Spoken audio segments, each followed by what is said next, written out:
ابھی تک آپ نے بھی یہ خبر پڑھ لی ہوگی کہ چین اور پاکستان کے درمیان ریلیشن خراب ہو گئے ہیں۔ چینی ایمبیسڈر اور پاکستان کے minister of foreign affairs Ishaq Dar کے درمیان تلخی پیدا ہونے کے بعد دونوں کنٹریز بھی ایک دوسرے کے آمنے سامنے آ گئے اور اسی وجہ سے پاکستان کے پریزیڈنٹ آصف علی زرداری کا چین کا وزٹ بھی کینسل ہو گیا ہے۔ یہ سب کیسے شروع ہوا؟ مشاہد حسین سید ایک ایکس سینیٹر ہیں جن کے چین کے ساتھ بہت قریبی تعلق رہے ہیں۔ مشاہد حسین سید نے چین کی 75ویں اینیورسری پر ریسیپشن رکھا تھا جس میں دوسرے کنٹریز کے ایمبیسڈر، چینی ایمبیسڈر اور پاکستانی فارن افیئرز کے منسٹر اسحاق ڈار کو مدعو کیا ہوا تھا۔ پاکستان چین کے ریلیشن دوستی اور چین کے 75 سال پورے ہونے اور اسے سیلیبریٹ کرنے کے لیے یہ ریسیپشن رکھا گیا تھا جس میں چائنیز ایمبیسڈر نے پہلے اسپیچ دی جس میں انہوں نے چائنا کی ترقی اور سٹرگلز کے بارے میں بات کی کہ کیسے چین اپنی آزادی کے بعد محنت سے آگے بڑھتا رہا اور آج دنیا کی بڑی اکانومیز میں اس کا شمار ہوتا ہے۔ چین اور پاکستان کی دوستی کی بھی کئی مثالیں دی اور بتایا کہ پاکستان اور چین مزید ایک دوسرے کے ساتھ کیسے آگے جا سکتے ہیں، چین پاکستان کو کیسے فائدہ دے سکتا ہے اور پاکستان چین سے کیسے فائدہ اٹھا سکتا ہے۔ ان کی اسپیچ ختم ہونے کے بعد پریزیڈنٹ اسحاق ڈار کو اسپیچ دینا تھی، وہ اس پروگرام کے پریزیڈنٹ تھے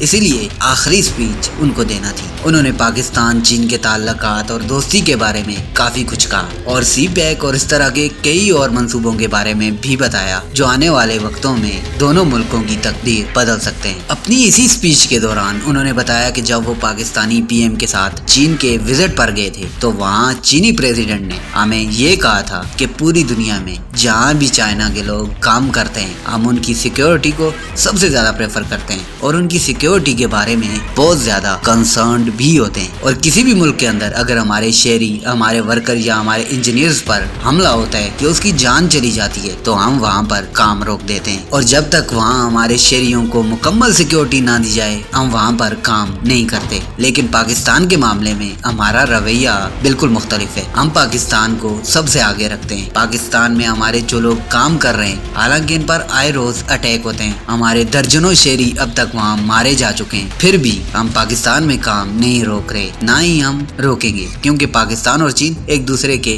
بہت قریب ہیں اور ان بڑی وجہوں کے ہونے کے باوجود ہمارے پاکستان سے ریلیشن کبھی خراب نہیں ہوئے۔ اسحاق ڈار نے یہ سب باتیں اپنی اسپیچ کے دوران بتائیں کہ چائنیز پریزیڈنٹ نے انہیں یہ سب باتیں تب بتائی تھی جب وہ پاکستانی پی ایم کے ساتھ چائنا وزٹ کے لیے گئے تھے۔ جب اسحاق ڈار صاحب اپنی اسپیچ ختم کر چکے تو عموماً پریزیڈنٹ کی اسپیچ کے بعد پروگرام ختم ہو جاتے ہیں اور اس کے بعد مہمانوں کو کھانا سرو کیا جاتا ہے، مگر جیسے ہی اسحاق ڈار نے اپنی اسپیچ ختم کی تو چائنیز ایمبیسڈر نے کہا کہ مجھے کچھ کہنا ہے، جس پر سب کو حیرانی ہوئی کہ وہ پہلے اپنی اسپیچ ختم کر چکے ہیں تو سفارتی پروٹوکول کے حساب سے اب انہیں یہ نہیں کرنا چاہیے تھا، مگر پھر بھی انہیں اجازت دے دی گئی۔ وہ اسٹیج پر گئے اور انہوں نے کہا کہ پاکستان فارن منسٹر اسحاق ڈار صاحب نے جو ہمارے پریزیڈنٹ کے بارے میں کہا تھا کہ پاکستان کو لیوریج ہے، ہمارے جو لوگ پاکستان میں مر رہے ہیں، چائنیز پریزیڈنٹ کو ان کے بارے میں بہت زیادہ کنسرنز ہیں، پاکستانی چینی پریزیڈنٹ کو اپنے سٹیزنز کی بہت زیادہ پرواہ ہے اور کسی بھی جگہ اگر حملہ ہوگا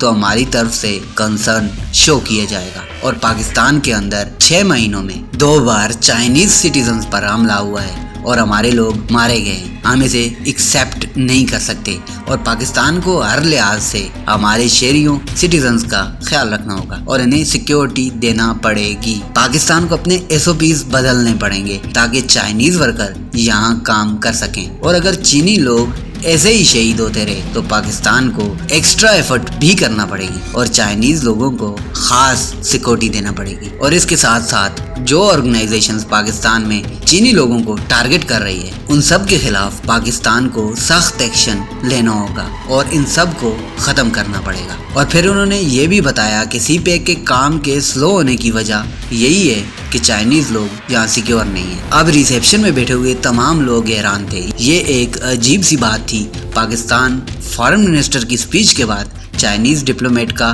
سویئر اور سیریس ری ایکشن آنا عجیب تھا، کوئی بھی یہ ایکسپیکٹ نہیں کر رہا تھا کہ یہ ہوگا، کیونکہ چائنا اور پاکستان کے ریلیشن بہت اچھے رہے ہیں۔ یہ ایک عجیب سچویشن تھی اور کسی کو اس کی توقع بالکل نہیں تھی، یہ اتنا عجیب تھا کہ پاکستانی فارن منسٹر کو خود سمجھ نہیں آ رہی تھی کہ یہ کیا ہو گیا ہے۔ اور وہاں اس تقریب میں جو لوگ بیٹھے تھے وہ بھی حیرت سے ایک دوسرے کو دیکھ رہے تھے۔ اس کے بعد پاکستانی فارن آفس نے اس کے بارے میں اپنی ریزرویشن سبمٹ کرائیں، جن میں پاکستان فارن آفس نے کہا کہ یہ انپریزیڈنٹل تھا اور ہم چائنا سے اس بات کی توقع نہیں کر رہے تھے کہ ان کے ڈپلومیٹ ایسی باتیں کریں گے۔ اس کے بعد ایک پینڈورا باکس کھل گیا۔ میڈیا سب نے اس بات کو اتنا اٹھایا کہ چائنا پاکستان کو کولڈ شولڈر دے رہا ہے۔ اس سے پہلے کسی ڈپلومیٹ نے ایسے بیہیو نہیں کیا تھا۔ جب پریزیڈنٹ آخری سپیچ دے چکے ہوں اور پھر ڈپلومیٹ اٹھ کر آبجیکٹ کرے، یہ ایک نامناسب رویہ تھا۔ ویسے اس طرح ڈپلومیٹ بیہیو نہیں کرتے۔ انہیں اگر کوئی آبجیکشن ہو تو وہ فارن آفس میں جا کر بتاتے ہیں، نہ کہ وہ وہیں تقریب کے بعد دوبارہ سپیچ دے کر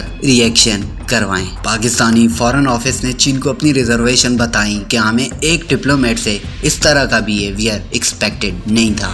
آپ یہ باتیں کسی میڈیا ہاؤس یا کسی صحافی کے ذریعے بھی بتا کر اپنا پوائنٹ آف ویو سمجھا سکتے تھے۔ خاص طور پر چین سے اس بات کی توقع بالکل نہیں تھی۔ اس کے بعد سرکاری طور پر پاکستان نے جب یہ مدعا اٹھایا تو میڈیا میں یہ بات پھیل گئی اور فیک نیوز بھی آنا شروع ہو گئی کہ پاکستان اور چین کے تعلقات خراب ہو گئے اور پہاڑوں والی اونچائی اب کم ہو گئی ہے اور سمندر کی گہرائی بھی نہیں رہی۔ اور چند دن بعد اتفاقاً پاکستان کے پریزیڈنٹ نے بھی چائنا کا وزٹ کرنا تھا، مگر وہ اپنے علاج کے لیے ان دنوں دبئی گئے ہوئے تھے، جہاں انہیں پاؤں میں موچ آنے کی وجہ سے ڈاکٹرز نے 4 ویکس کا ریسٹ لکھ کر دے دیا۔ اس کے بعد پوری دنیا میں یہ خبر آگ کی طرح پھیل گئی کہ چائنیز ڈپلومیٹ کے انپریزیڈنٹل رویے کی وجہ سے پاکستان کے پریزیڈنٹ نے اپنا چائنا کا وزٹ کینسل کر دیا۔ چائنیز ڈپلومیٹ کا طریقہ اپنی جگہ، مگر یہ حقیقت ہے پاکستان میں چائنا کے سٹیزنز پر حملے ہوتے ہیں اور بہت سے چائنیز یہاں اپنی جان دے چکے ہیں، مگر پھر بھی چائنا نے پاکستان کو لیوریج دے رکھی ہے اور وہ اپنے ذمے کا کام نہیں روکتا۔ حالانکہ چائنا اپنے سٹیزنز کے حوالے سے بہت زیادہ خدشات رکھتا ہے، مگر ہمارے فارن منسٹر کو بھی یوں کھل کر یہ باتیں نہیں کہنا چاہیے تھی۔ اگر چین ہمارے ساتھ مخلص ہے تو ہمیں اس کے لوگوں کے سامنے اسے رسوا نہیں کرنا چاہیے۔ جانے سے پہلے میں آپ لوگوں سے ایک سوال پوچھوں گا۔ 1986 میں دنیا کی تاریخ کا پہلا کمپیوٹر وائرس بنانے والے 2 پاکستانی بھائیوں باسط اور امجد فاروق الوی کا تعلق کس صوبے سے تھا؟ آپ کے آپشنز یہ ہیں: A Punjab, B Khyber Pakhtunkhwa, C Balochistan, D Sindh.